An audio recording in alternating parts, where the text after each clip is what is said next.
we would rather send an electronic message or mail than commit to a face-to-face meeting or a telephone call. This new mediated life has gotten us into trouble. Face-to-face conversation is the most human and humanizing thing we do. Fully present to one another, we learn to listen. It's where we develop the capacity for empathy. It's where we experience the joy of being heard, of being understood. And conversation advances self-reflection. The conversations with ourselves that are the cornerstone of early development and continue throughout life. But these days, we find ways around conversation. We hide from each other even as we're constantly connected to each other. We say we turn to our phones when we're bored, and we often find ourselves bored because we have become accustomed to a constant feed of connection, information, and entertainment. Here's another one. Everyone thinks that everyone else is occupied and preoccupied. The most realistic way to disrupt this circle is to have parents step up to their responsibilities as mentors. They can't do this if they are texting or doing email while their children are trying to get their attention. Of course, distracted parents are nothing new, but sharing parents with laptops and mobile phones is different than sharing parents with an open book or a television or a newspaper. Texting and email take people away to worlds of more intense and concentrated focus and engagement. This difference is something that children comment on.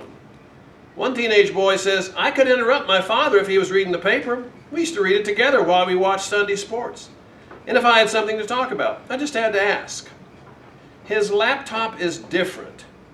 He's gone.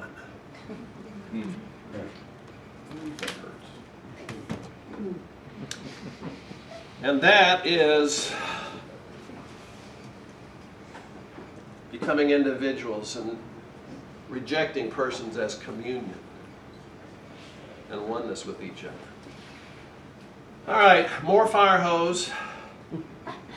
Collateral damage, unintended consequences, attacks on our basic humanity. This is the best definition of addiction I've ever heard. It's a pathological relationship with any mood-altering experiences which results in life-damaging consequences. Addiction is a relapse-prone brain disease of choice, damaging the delicate chemical balance in our brain necessary for healthy human functioning. Students at our academy will recognize this. The Latin for addiction is addictio. Is that how you pronounce it? A giving over. It's a surrender. It's enslaved. I say this to my clients, and I say this is one of the ugliest words in human language. Enslaved. Now, Intro to Neurology 101. I'm glad there are no doctors present. I just play one on TV, but I'm not a brain surgeon. But I am very interested in the brain. I've been studying it for 12 years. I've read a number of books, and some of the great courses that you can get are really wonderful. So all of us have 80+ billion brain cells, neurons. It's kind of reduced to 372 in teenagers.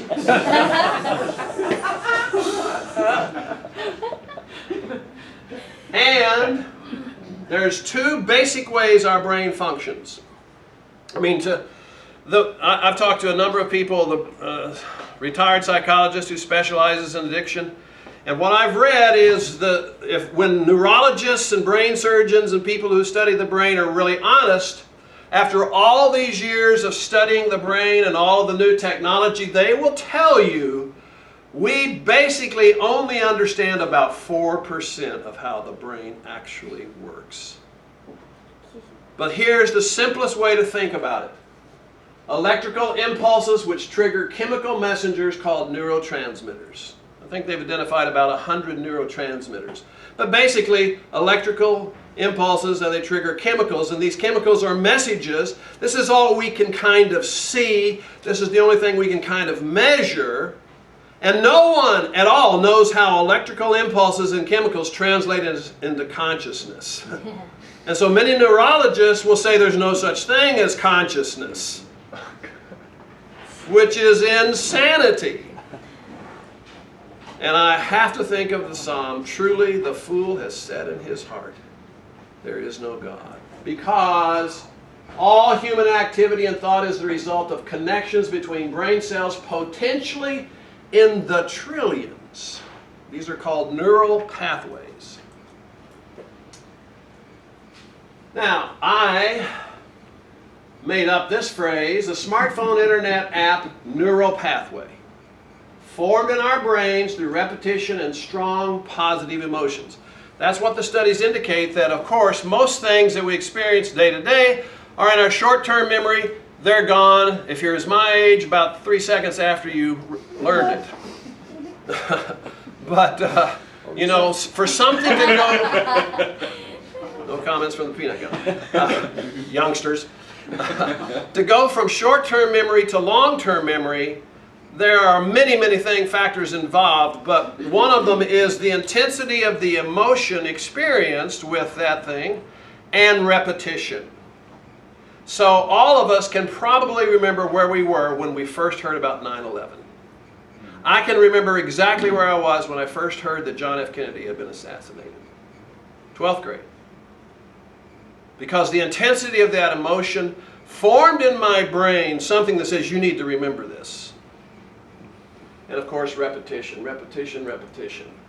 So here's my non-biological graphic visual of what a neural pathway formed in our brains. It's actually the pleasure center is just in a small place down in here, but that wouldn't show on a PowerPoint.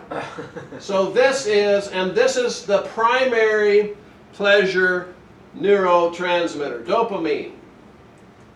So whenever we see, think about, wonder about, imagine who or what or why or feel in our pocket this little computer, this smartphone neural pathway starts to fire in our brain, and our brain gets ready for a jolt of the primary feel-good chemical God gave us called dopamine. That's just what happens biologically. Most of us, certainly my clients, don't ever try to consider what putting large amounts of alcohol or these high-powered chemicals into their brain really does.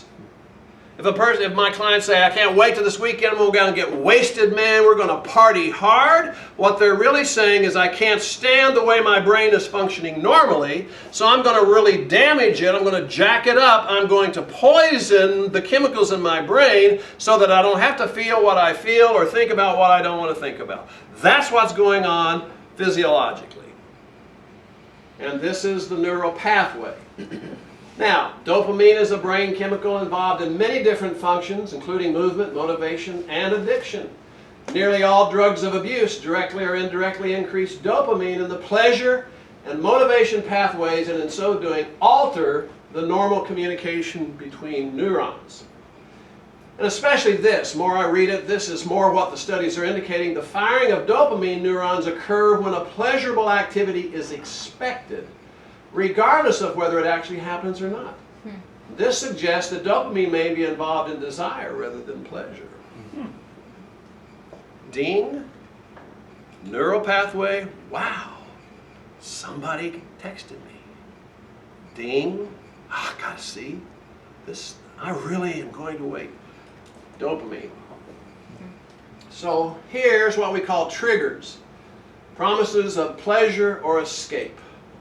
Over time and repetition, our brain chemistry is damaged, and it starts to communicate the have to of addiction. That's at the essence of addiction. I have to. I'm not free. Whenever something triggers this pathway. So here are just a few of the smartphone digital triggers. People we're connected to. I'm bored. Feeling alone. Curiosity. Anxious. Possible emergency. Newest app or game. Vibration. ding. All of those in our brain triggers this. The electrical impulses start firing. And the brain remembers that a big dose of dopamine is about ready to come. And we like dopamine. I just now got a shot of dopamine during the break.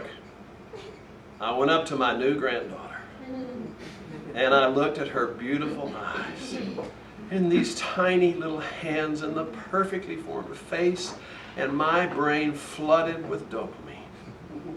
It's a good chemical until you mess with it. So here are potential symptoms of this neurological disorder. I brought with me, AKA, the history of Adam and Eve and all of her children. It's called the Diagnostic and Statistical Manual number 5, the latest edition, been out about a year. This has every pathology and every neurological disorder. It's like, I don't know, 700, 800 pages of fine print used by all mental health professionals, social workers, psychiatrists, and Obamacare, and the insurance companies as the Bible. Unless it's politically incorrect to do, put it in there. Because it will not mention pathology and deviant behavior that we would consider such. In this, they don't use the word addiction. They use the word substance disorder. But that's okay, because addiction can be misconstrued. It's capable of many variants and so forth and so on. So I'm not troubled by that. But it talks about, so what I've done here, there are 10 substance use disorders mentioned here. Talks about the symptoms of each, et cetera, et cetera. And so caffeine is one of them. She grabs her cup to protect it. And gambling is the only activity that they see as a substance activity disorder. I would think in another 15 years when they put out volume 6, they would have cell phone addiction, is what I would think, but I could be wrong. Might turn off too many people. And all I did on these next slides is take all of the symptoms of alcoholism, and instead of saying drink more or crave more, I just put do the activity more. Because it fires up the very same neural circuitry as taking a substance. These activities, gambling, shopping, sex addiction, or whatever, accesses the same pathways in the brain and the same dose of dopamine. So here are the symptoms of activity addiction. I somehow lost my... Here we go. The essential feature of a substance use disorder, mild, moderate, or severe, is a cluster of cognitive, behavioral, and physiological symptoms indicating that the individual continues using the substance despite significant substance-related problems. And the severity of the disorder is based on the number of symptoms experienced by the individual, especially in the last 12 months. So, for alcoholism and for any of the others, a mild disorder suggested by 2 or 3 symptoms, a moderate by 4 to 5, a severe disorder by 6 or more symptoms. I would say that's addiction. So here's potential symptoms of this neurological disorder. Tolerance, the need to do more and more of the activity to achieve the same effect. Loss of control, a persistent desire, unsuccessful efforts to cut down or control use of the activity, and or the activity is often done in larger amounts or over a longer period of time than was intended. I'm only going to check this one link. And I'm sure, because I've got lots of other stuff I need to do, and 5 minutes turns into fill in the blank. I'm guilty. I'm guilty. Preoccupation, a great deal of time is spent in activities necessary to continue or increase the activity. My clients will tell me that there is no one more motivated in the world than a crack addict at 3 o'clock in the morning. This is tragedy. I used to deal with a lot of crack cocaine people who who said, I've been addicted to crack for 10 or 11 years. I can't even feel pleasure anymore. But I still have to do it. They get nothing out of it, but they're hooked. Their brain has been programmed to work against them.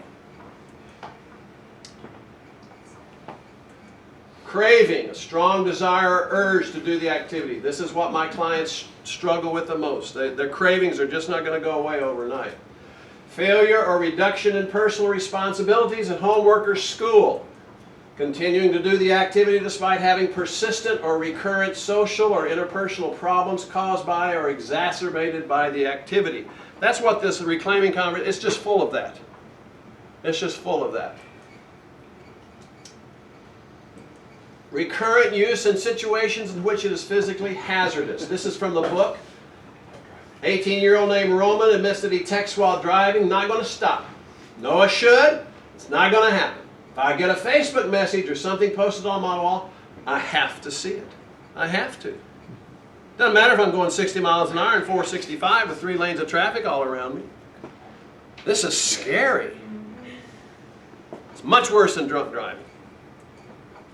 Withdrawal, any number of unhealthy or high-risk cognitive and emotional states of being when the activity is curtailed or eliminated for some reason. Like a choice at the beginning of the symposium to put your phone in the basket or not. I'm just kidding.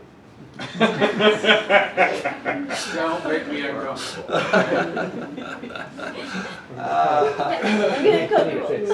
Now, those are, I think, about 9 symptoms there. Your next discussion, you will talk about how many of those you experience. Denial is a core component of all addictive disorders. No one ever who struggles with an addictive substance or activity ever thought it would happen to them. When I say that to my clients, no one disagrees. When they hit that first blunt, they snort that first line of cocaine, they never ever say, man, I just can't wait till I get hooked on this stuff. No one ever thought it would happen to them. So discussion 3, discuss the concept of neural pathways, the role of memory in life. Do you recognize any of the symptoms which may be a sign you or your children are on their way to addiction to their cell phone, or at least a mild or disorder or something in the many pleasures?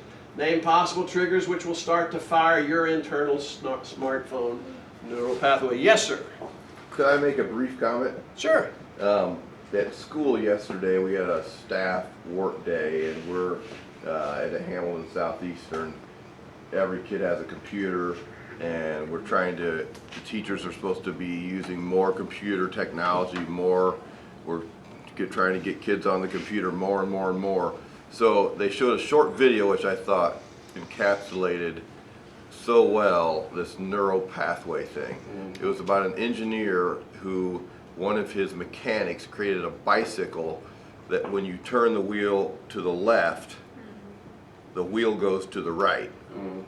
And when you turn it, so there was an extra gear on the thing. So he tried to ride it, he couldn't do it. It was just impossible. And he goes around, he lectures around the world, and he tries to, he says, I'll give you $200 if you can do this. No one can do it. So he learned how to do it over a year. It took him a year to do it. Yeah. I've read that study. Yeah. Have you read this? And so then he rented a normal bike to try to ride it, and he could no longer ride the normal bike. He had to relearn.